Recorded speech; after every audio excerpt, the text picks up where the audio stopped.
Some afternoons in my sunny little kitchen here in Santa Rosa feel timeless. The quiet hum of the fridge, the faint scent of yesterday's roast still in the air. I remember one particular day when I opened the fridge, smiled at my neat containers, and thought I was about to give myself a simple pleasure, a plate of tender roast chicken, buttery potatoes, and a scoop of white rice from the night before. I slid it all onto a dish, tucked it into the microwave, poured some iced tea, and felt content. But 2 hours later, that contentment was gone. My whole rhythm slowed. My stomach felt unsettled, not in a dramatic, sick way, but like a heaviness that made me want to curl up instead of enjoying the rest of my day. The tentre the propre d'habituation. I remember thinking, what could possibly be wrong? It was just last night's dinner. It wasn't until a long talk with my friend Linda Shistock, a retired nurse living up in Portland, that my eyes opened a little. She told me about how often people over 60 find themselves feeling off after eating certain leftovers, not because they've spoiled, but because of what happens when we reheat them. She went talking about wild food trends or alarmist internet stories. She was talking about real, measurable changes in foods, changes our older bodies sometimes don't handle well. You see, once you've been blessed enough to reach our age, the digestive system isn't the quick, forgiving thing it was in our 20s or 40s. Our stomach lining gets thinner. The enzymes that once raced ahead now take their time. The immune system has more important things to do than fight off a bad lunch. And when we compound that with heating food more than once, well, some dishes simply stop being kind to us. And here's the twist.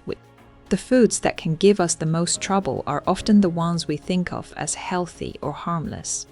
Take spinach, for example. When it's fresh, spinach is a gift, colorful, full of vitamins and antioxidants. But warm up that same spinach soup or sauté from yesterday, and something changes in its chemistry. The natural nitrates in those leaves can shift. Turning into compounds our bodies may convert into nitrosamines, and those are the ones scientists have been warning about for their potential long-term harm. It's not something to panic over, but something to respect, especially when we're older and less resilient to subtle toxins. If spinach is left over in my fridge, I do one of two things. I eat it cold in a salad, maybe with some sliced strawberries and a sprinkle of nuts, or I let it go. My health is worth more than the guilt of wasting food. Rico, by the way, while we're here, tell me your name and the city you're watching from down in the comments. I'd love to know if you're joining me from Boston, Chicago, or maybe a sunny town in Florida. Our kitchens and our stories might be different, but these little habits connect us more than we realize. Now let's talk about another kitchen regular, potatoes. Whether roasted, boiled, or baked, few foods feel as comforting. But did you know that when potatoes cool and are then reheated, the starch inside them changes structure? That retrograded starch is harder to digest and can even cause bigger spikes in blood sugar than it would have when freshly cooked. I've had meals where, after just a few forkfuls of reheated potatoes, I felt like I'd swallowed a brick. Once, I even called my doctor, worried about my pancreas, only to find out the culprit was my leftover scalloped potatoes. Curiously, those cooled potatoes can be perfectly fine, even good for you, if you eat them cold, because their starch behaves like fiber, feeding the good bacteria in our intestines.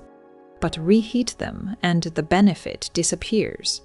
Ever since I learned that, my potato salad game has improved, cold, tangy, and no afternoon slump. And that brings me to rice. A quiet companion on our plates, and yet maybe the most cunning troublemaker of all when it's left to cool and then heated again. Rice has a way of looking innocent, soft, white, comforting, and yet it can be the quickest route to a day lost to nausea if we treat leftovers casually. Years back, when my daughter was juggling shifts and I was helping out with dinners, I tucked a container of jasmine rice into the fridge after a family meal, proud of how tidy everything looked. The next afternoon, I reheated it, spooned it next to some chicken, and felt just fine for a while. Then it hit sudden queasiness, weakness in my legs, And one of those afternoons you spend closer to the bathroom than to sunlight. That was the day I learned about a stubborn character that can cling to rice even after cooking. Bacteria that survive heat and leave toxins behind once rice cools too slowly or gets reheated unevenly, making us feel miserable much faster than we expect. For those of us in our 60s and beyond, it's not worth rolling the dice with something as simple as a side dish that didn't go from steaming hot to properly chilled quickly and evenly. These days, when rice remains after dinner, I either cool it promptly and enjoy it cold the next day, tossed with cucumbers, scallions, dill, and a squeeze of lemon, or I let it go if I'm not sure how it was stored. Protecting my energy has become more valuable than rescuing every last scoop. Now, about mushrooms. I know that raises eyebrows. Friends say, Mary, they are just mushrooms. But mushrooms are their own world. They are rich in unique proteins and compounds that can be tougher to digest, especially for bodies like ours that appreciate a gentler workload. Fresh and hot from the pan, they are delightful. Reheat them, and the protein structure shifts in ways that make them sit heavier and louder in an older digestive system. A dear neighbor I had down in San Luis Obispo, Jim, a cheerful forager well into his 70s, spent 2 long days under the weather after, reheating a pot of mushroom soup not once but twice because he hated wasting food. It wasn't that he cooked something exotic or dangerous, it was just that reheated mushroom dishes can be a chore for an older gut. Since then, my rule is simple: make it, enjoy it fresh, share the extra with family or neighbors right away, and don't look back. And yes, we need to talk about chicken, our steady, trusted friend. Lean, reliable, and so often recommended for heart health. The trouble isn't fresh chicken, it's what happens when we reheat it, particularly in a microwave. Those dense protein fibers in chicken breast tighten with each round of heat, making it feel heavier and more stubborn to digest, as if the meal is lingering where it doesn't belong.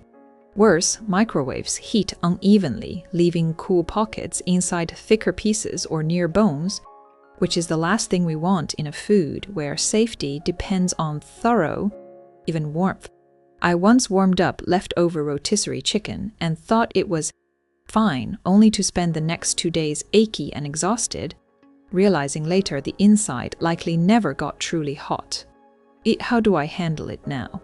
I keep leftover chicken chilled for a bright salad with arugula, cherry tomatoes, and a vinaigrette, or I reheat it gently on the stovetop with a splash of broth and a lid, taking the time to ensure it's steaming hot all the way through.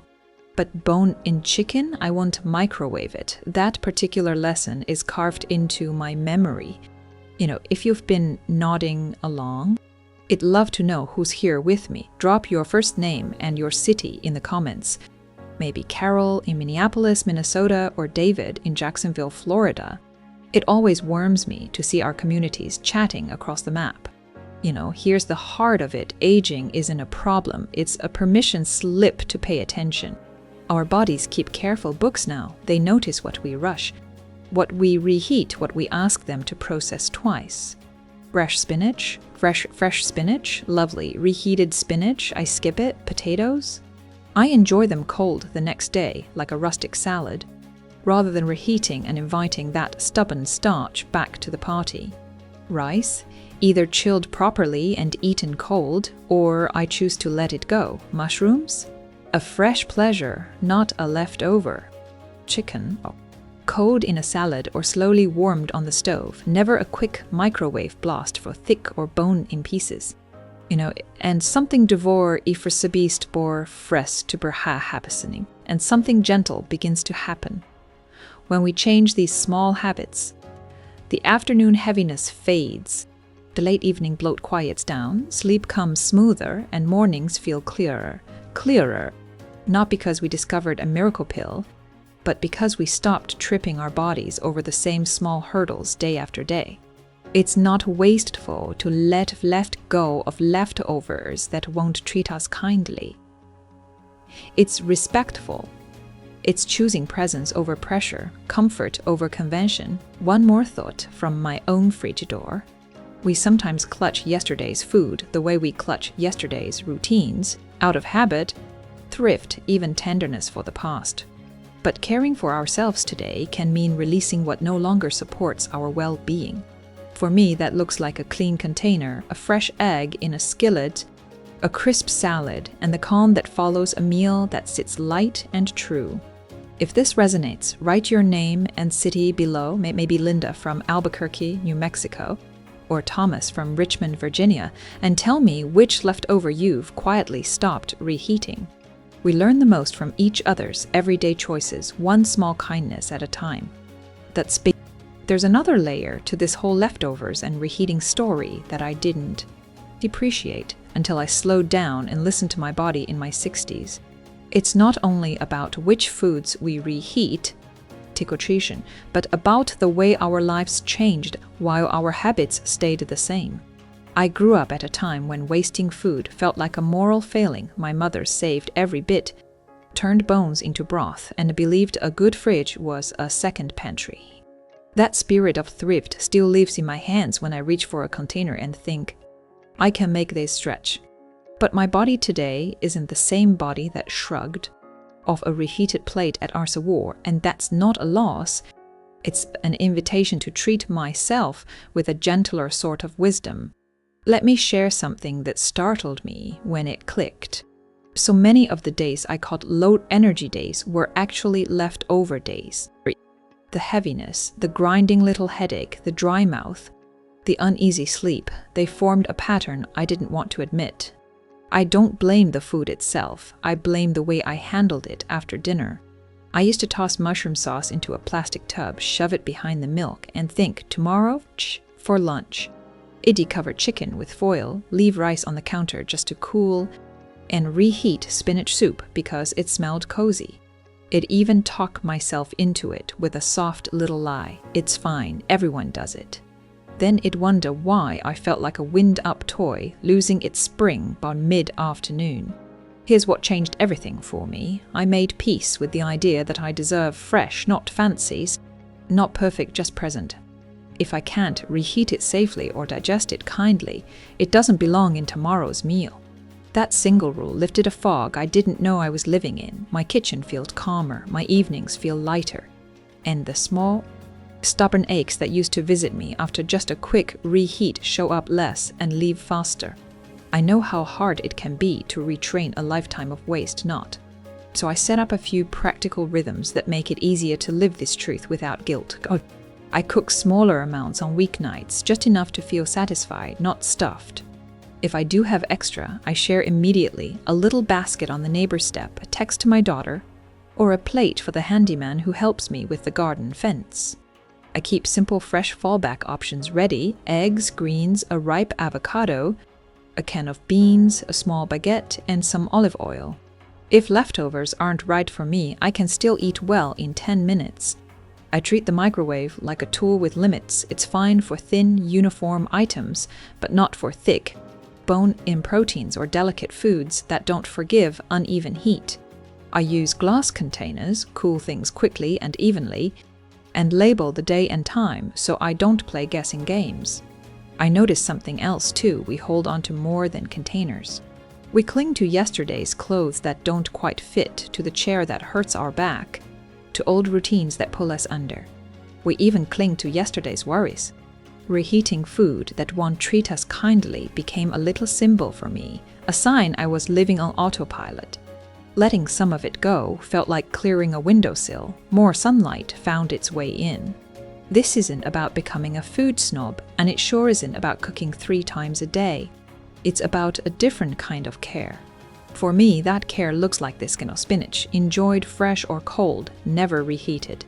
Potatoes eaten chilled the next day in a bright salad instead of reheated for heaviness. Rice either cooled promptly and eaten cold, or skipped entirely if its path is uncertain. Mushrooms savored fresh, shared freely, not stashed for tomorrow. Chicken kept cold for salads or warmed gently on the stovetop until thoroughly hot. Never rushed in the microwave if it's thick or on the bone. I'd love to get to know the folks gathered here. Share your first name and where you're listening from in the comments. Maybe Denise in Omaha, Nebraska, or Harold in Spokane, Washington. What leftover did you quietly stop reheating, and what difference did it make in your day? There's a kind of quiet joy in this season of life when we choose clarity over convenience. When I open my fridge now, I don't see pressure, I see options. If it will treat my body kindly, wonderful. If not, I let it go without a lecture to myself. My health is not a sermon, it's a practice. It's the way I set a plate, the way I watch the steam, the way I notice how I feel 2 hours later. And most of all, it's the way I remind myself day after day that a good life is built from small, kind choices that keep us light on our feet and steady in our hearts. If this sits right with you, leave your name and city below, perhaps Gloria from Savannah, or Mark from Des Moines, Iowa, and tell me one tiny kitchen habit you've changed that made the rest of your day feel better. I'll be right here, kettle on, ready to listen.